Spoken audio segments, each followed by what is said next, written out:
இதைத்தான் அன்னைக்கு சொன்னோம். உடனே சொன்னா மட்டும் போதுமா, எப்படி செயல்படுத்துவீங்க? நாங்க என்ன வாயிலேயே வடை சுடுறதுக்கு டிஎம்கேவா, டிவிகேடா?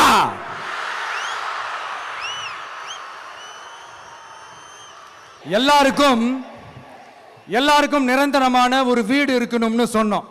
உடனே எங்க ஆட்சியிலே நாங்க எல்லாரும் வீடு கட்டி கொடுத்துட்டோமே அப்படிங்கிறது இல்ல. நான் கேட்கிறேன், இங்க உங்களை தான் கேட்கிறேன், இங்க வாடகைக்கு இருக்கிறவங்களே இங்க யாரும் இல்லையா?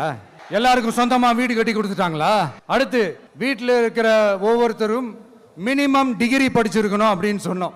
உடனே எங்க ஆட்சியிலே எல்லாரும் டிகிரி படிச்சு முடிச்சிட்டாங்களே அப்படிங்கிற மாதிரி சொல்றது அது உண்மைனா? ஸ்கூல் லெவல்லயே டிராப் அவுட்ஸ் அதிகமானது யாரோட ஆட்சியிலங்க? பசங்க பிள்ளைங்க யாரும் ஸ்கூல்ல சேரலன்னு சொல்லிட்டு எனக்கு தெரிஞ்சு 207 கவர்மெண்ட் ஸ்கூல்ஸ் மூடினது யாரோட ஆட்சியிலங்க? இதுல கல்வியில் சிறந்த தமிழ்நாடுன்னு டிராமா வேற. அடுத்து குடும்பத்துல ஒருத்தருக்கு நிரந்தரமான வருமானம் வரணும், வேலை வாய்ப்பு கிடைக்கணும் அப்படின்னா நாங்க கொடுக்காத வருமானமா, நாங்க கொடுக்காத வேலையா அப்படிங்கிறது.